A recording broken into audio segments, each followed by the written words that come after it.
you all know Barbara. I don't have to say much. She has her own radio program now, once a week on Sunday. She is recognized, the well-known call-in voice to Mark Levin's radio program, and she worked for the election campaign of Rudy Giuliani.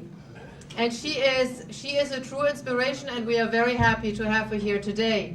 Welcome, Barbara.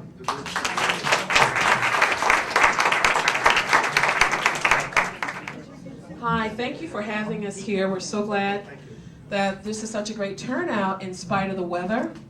We thank God you're here, and we thank God for people like Sven who can help educate Americans, because too many of us are just listening to CNN or MSNBC where they're totally shrill, and you're not getting really a full view of American life and how this country was really founded. So in the interest of time, I just want to quickly introduce my mother, Barbara from Harlem, of whom I'm very proud. This lady has come a long way. I remember in 1984, we actually went door to door campaigning for Jesse Jackson, who was running for president. That's how knee-deep into Democratic politics we were, as most black people after the New Deal in the 1930s. Prior to that, most of you may not know this, but most black people were Republicans.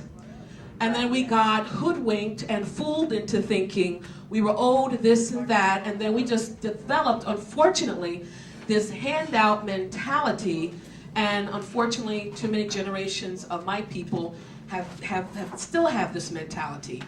We don't really understand the founding of this country, how we have to pull ourselves up, work hard, have a great work ethic, and if we have the right product or service and the market for the product, we can make it. And there have been numerous black people who have made it. So my mother is now a very patriotic American, and she's glad she's here, and she's been going different parts. We were in Missouri recently, firing up their Tea Party down in Camden County, Missouri, and we're going to be traveling to other places. And I thank God he brought her this far, because we grew up with those commercials with the Democrats, and I'll be very brief, talking about the Republicans want old people to eat dog food. All the lies, because we didn't realize that. Now we know that there's another view, and I thank God we have developed the more conservative view, which is closer and truest reflection of the American value system. I want to introduce my beautiful mother, Barbara from Harlem. Thank you for having me.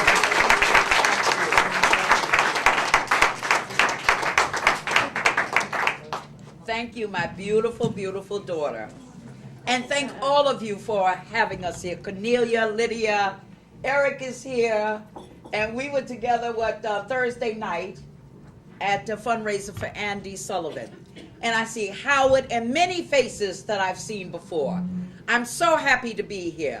This is always a privilege to me, just to be surrounded by those of you who love this country. That's what's important today, that we have a love for this country.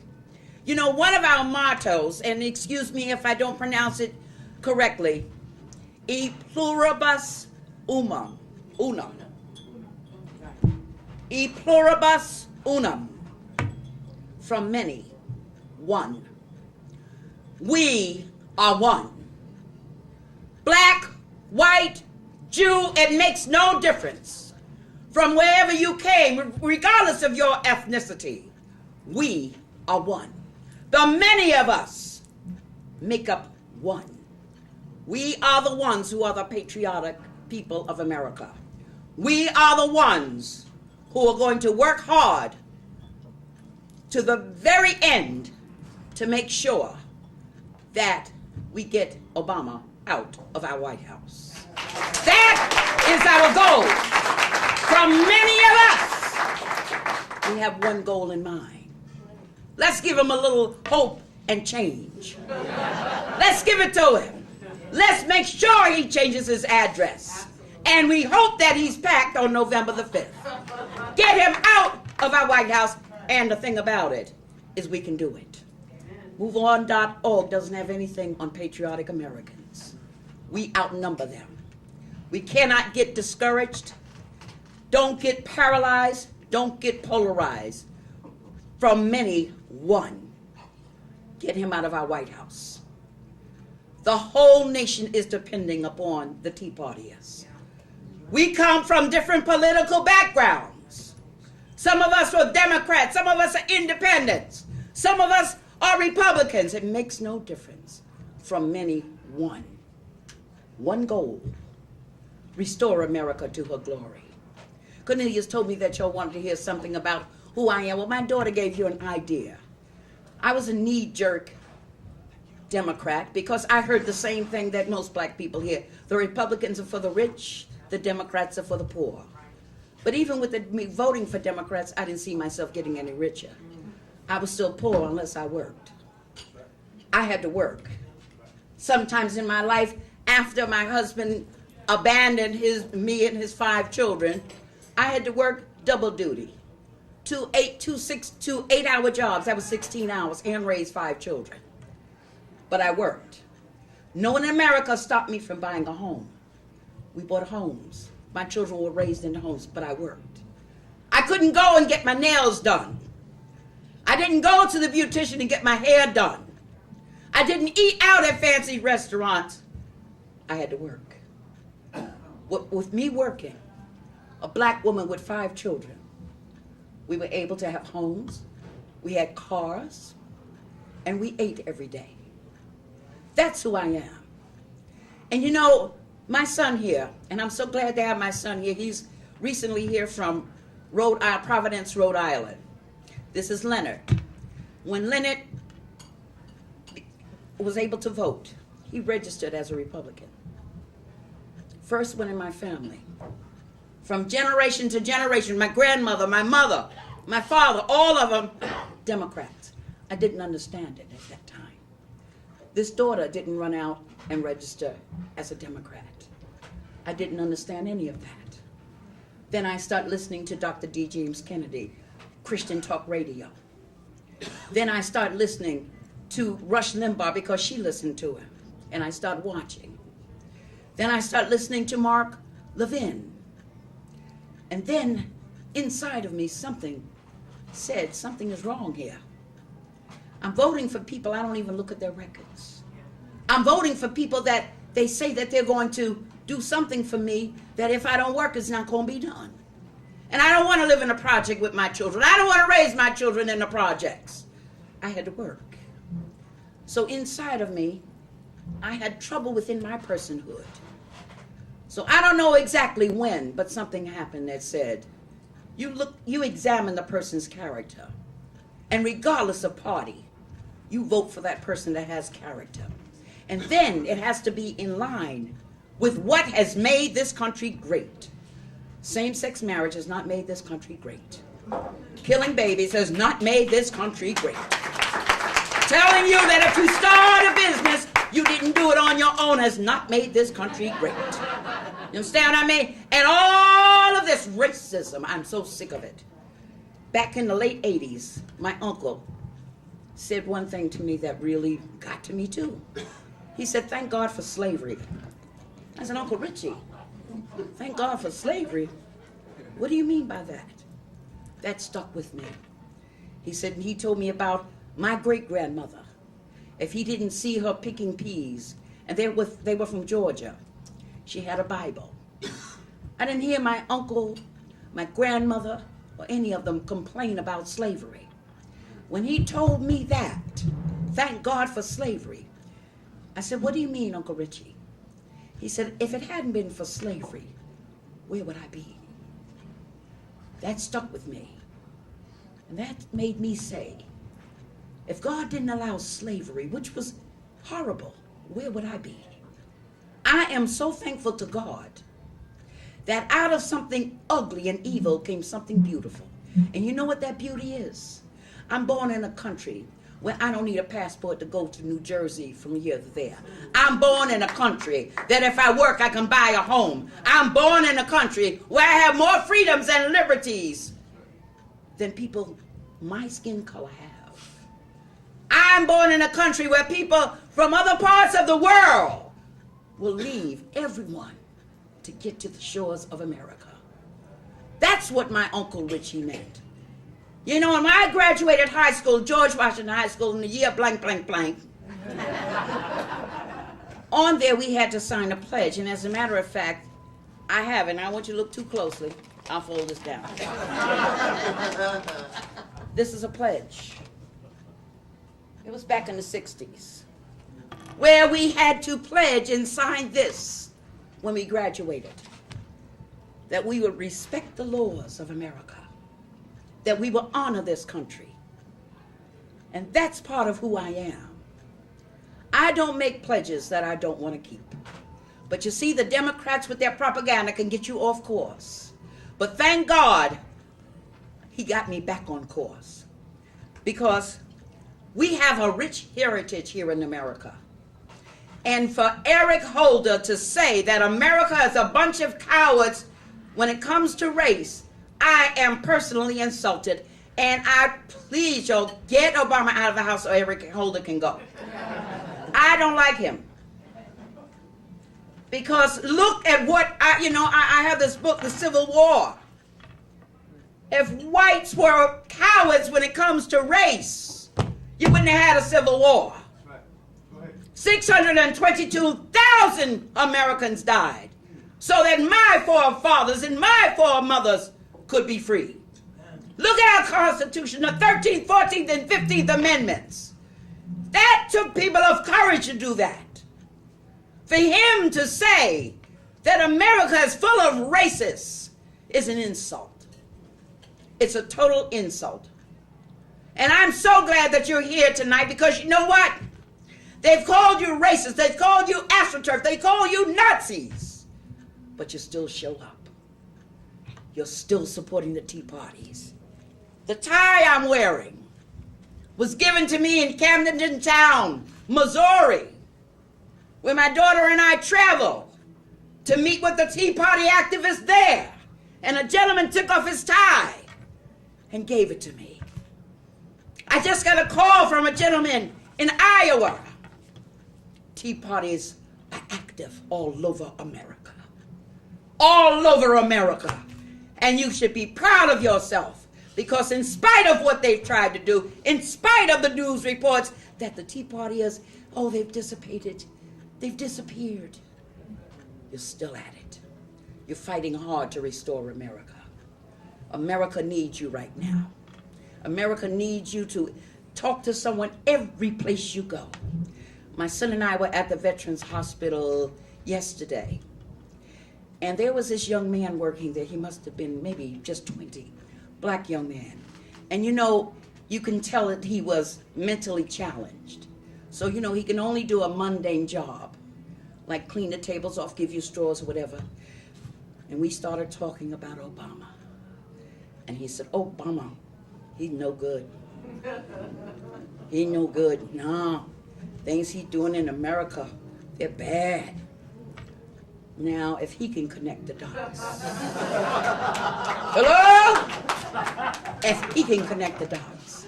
But that was so encouraging. That was so encouraging to know someone who may not be able to do what you can do or whatever, but he could see that what Obama is doing to America is not fitting. It's damaging, and he's a dangerous man. And we have no choice in the matter but to get him out of office. The tide is turning. And I want y'all to be very much encouraged. Yes. My daughter and I have a radio program that comes on Christian Talk Radio called Think About It on Wednesday nights at 9:30. And I know that one person who calls me is an Obama supporter. Because after the election, he is a chaplain over in a hospital. I've gone to their ministries, and I saw a Obama tie, Obama pin, and a minister. But guess what? My daughter and I talk politics on the Christian Talk Radio. Because if you look, we look back in our history. When this Civil War started, pastors got out of their pulpits and got into the fight. Even during the American Revolution, they took those robes off and they were ready to fight. See, as Christians, we're supposed to be salt and light. And that doesn't mean lay down flat, if you don't take that salt shaker and shake it and put it on something, it's no good. So at any rate, I got a call from him at our broadcast before last. And he said, you know, you were mentioning about a pastor in Atlanta, outside of Atlanta on June the 10th. I went to a Baptist church, big church, Shiloh Baptist Church outside of Atlanta. He got up there, it was Education Week. He congratulated the students for graduating. Then you know what came out of his mouth next? Yeah, Sarah Palin, it took her 6 years to get her degree. George Bush was a D student. And we have Barack Obama in there, and they want to talk about him. He was a law professor. He's so brilliant. This is from the pulpit in a black church. So I got up to walk out, and I went into the vestibule, and one of the deacons, I said, you let your pastor sit there and tell you that? I said, and I'll tell you what I told him. I said, that's why some black people are so stupid. It's just what I said. I said, because you allow something like that in your pulpit, and you call him a preacher. But the good news, what I'm trying to share with you, this Obama supporter called me and told me, could you further explain what you said about the preacher down in Florida? In Georgia. I said, yes, no problem. So the following broadcast, the following Wednesday, we just opened it up. Talked about Obama and his support for same-sex marriage and this and that. And I compared, I told them about this that I got in 2004, when Bush and Kerry were running for the office of president. This was in a telephone booth in Harlem, close to where I go and vote. And this says, a voter's guide for serious Catholics. And like I said on the broadcast, we need that for serious Protestants. But there are 5 non-negotiables in this book. This book does not tell them who to vote for. But it tells you if you take your religion seriously, you cannot vote for people who support abortion. You cannot vote for people who believe in same-sex marriage or euthanasia or embryonic cell research. It says it in this book. So anyway, on the broadcast, we dove right into it, my daughter and I. Opened it wide up. Now, like I said, he was an Obama supporter. So what that's telling me, Obama may not get that vote this time around. And he told me, he says, please come over on a Monday night and leave some of your flyers because I want other people to hear. We're making progress, people. We're making progress. Every place I go. I was down in Florida at the West Volusia Republican Club, and they're on fire. All over this nation I'm on their call and all of these things. And they want to know what we're doing over here in the East. And we have to let them know we're alive and we're hot on the trail and we are going to remove Obama from our White House. We are going to do it. And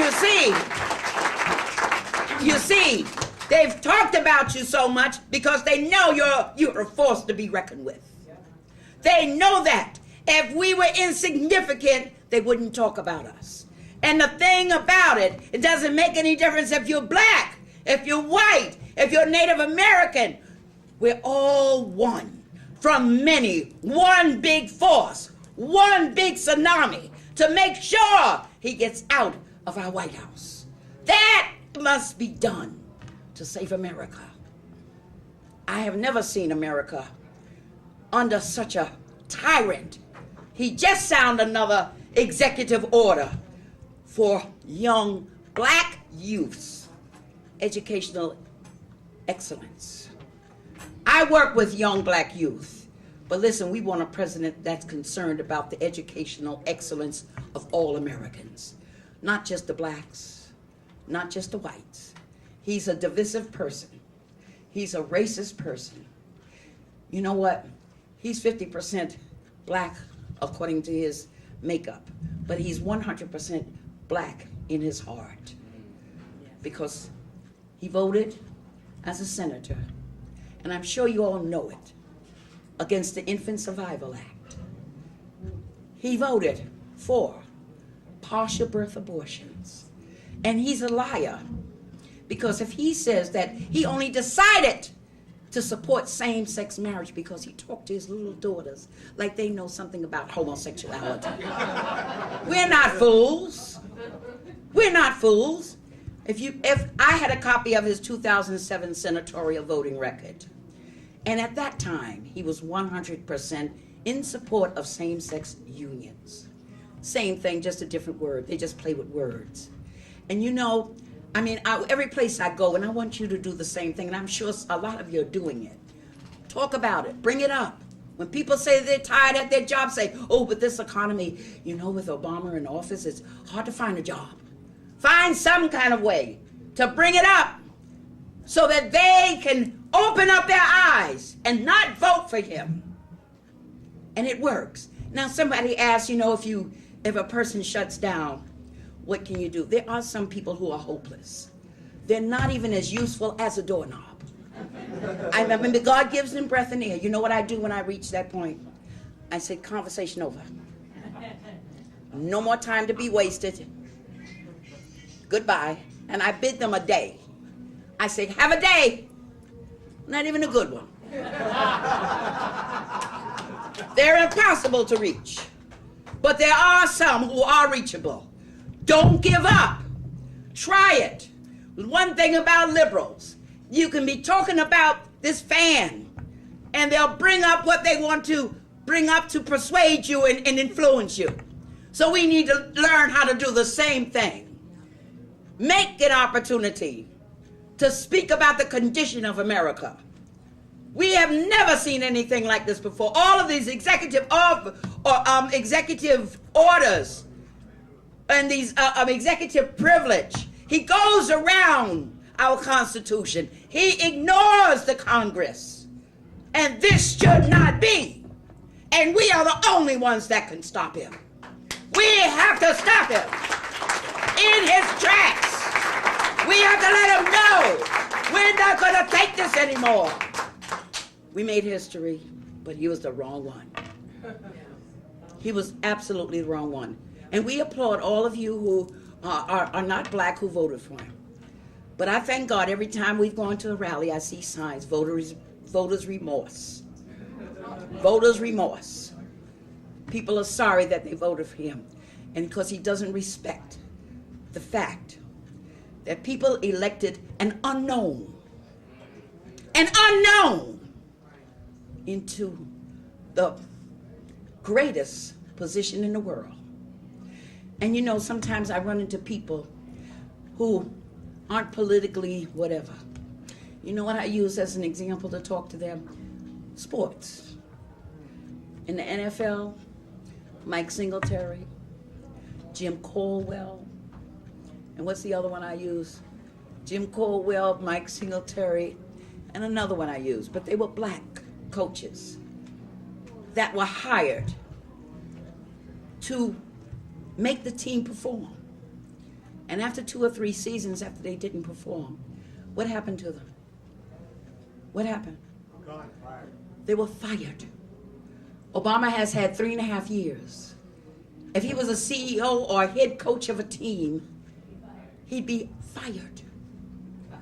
He'd be fired, really. All we have to do is look at the NFL. They fire them. And Mike Singletary, he said, I'm so happy that I had that opportunity, and it's my fault. See, Obama will never say anything is his fault. He'll blame it on the birds migrating to the south before his... nothing is his fault. And then you have Bob Petrino. He was a great coach, right? But he was a great coach of Arkansas. And he was there 4 seasons. But he got caught in a compromising position. He was a married man, got caught in a compromising position. So they fired him because he overstepped his authority and he damaged the integrity of the team. Now, has Obama damaged the integrity of America? Oh, yeah. So on any way you look at it, he should be what? Fired. We are his bosses. See, they want us to think that they control us. Yeah, we the people, we put him temporarily there. Now it's time to get rid of him. No ifs, ands, or buts about it, because he's not good for this country. And I know you all agree with that because you wouldn't have come out with all of this rain out here. I know you believe in that. So we just have to buckle down, talk to people. If they receive you, fine, because you don't know how many people that person will talk to. Some of them may not. They'll look at you like you're crazy and all of this stuff because a lot of people have been brainwashed by the media, by family history, the generation of their family. In the black neighborhood where we live, it's very difficult. But we don't give up there. We do it even there. So, I mean, and I was called in January of last year, I was called the N-word. It just tickled me. Because that's the first time I was ever called that. I called people who aren't even black that when I was, mad. So it tickled me. I didn't care. But we have a job to do, my friends. And I'm just so happy and I'm so privileged and I'm so honored to be a part of this. We're making history. And we are just, when you meet Tea Party people, you meet some of the happiest, most balanced people in the world. When you go around a bunch of liberals, they're angry, they're frustrated, they're full of lies. And then if you say, well, but wait a minute, according to statistics, they go into almost a frenzy. Because facts frighten them. They honestly do. And that's sad to be in a situation like that where you're not a thinker. God gave us a brain to think, but there's some of them, they don't even want to think. They don't want to use the brain. I don't even think they can get a headache. They're so empty. I really don't. I said, Lord, where am I? But that's all right. My friends, keep up the good work. My friends, keep your spirits up. My friends, don't let the polls tell you that it's no use. My friends, don't let anyone tell you that we're going to lose because we're going to win. As I've said before, I believe God is on our side because he woke us up. He said enough of this is enough. We're getting too close to socialism, and we're not a socialistic country. We have a constitution. We are a democratic republic, and we have to fight for our rights. I don't want anyone telling me how much water to put in my toilet. I don't want you to tell me how cold or hot I'm going to keep my house. I don't want you to tell me how much I should drink. I don't want that. I can pursue my own happiness. I can live my own life. And I surely don't want Obamacare with any kind of end-of-life counseling. I want my children to decide. I don't want strangers to decide what kind of medical treatment or if I should have it, and that's contained in Obamacare. Every 2 years, people 70 and over have to go before that death panel. Sarah Palin told us the truth. So we must fight. We must fight. We must fight, and we will win. God bless you. God bless you. And God bless America. God bless all of you. Thank you.